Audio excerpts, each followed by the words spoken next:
बाबूजी महाराज बोलते थे कि బాబూజీ మహారాజ్ ఏక్ సాదే సబ్ సదే సబ్ సాదే సబ్ జాయ్ అని చెప్పేవారు.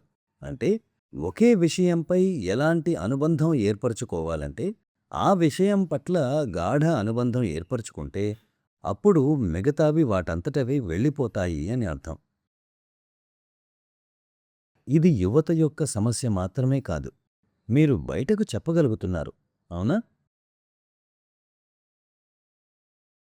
ఈ పెద్దవారిలో కూడా ఎంత తాపత్రయం ఉంటుందంటే కలల్లో కూడా అలా ఎలా విహరిస్తారో మరి.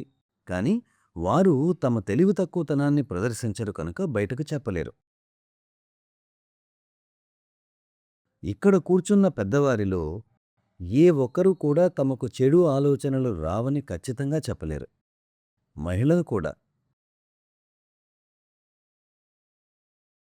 तो पहले से ही अपना मन కాబట్టి మొదటి నుండి మన మనసును ఈశ్వరునితో అనుసంధానం చెయ్యాలి. అప్పుడు మిగిలిన పరధ్యానాలు, అనవసర సమయ వృధా వంటివి ఉండవు. ప్రతిదీ కర్తవ్యంగా మారుతుంది.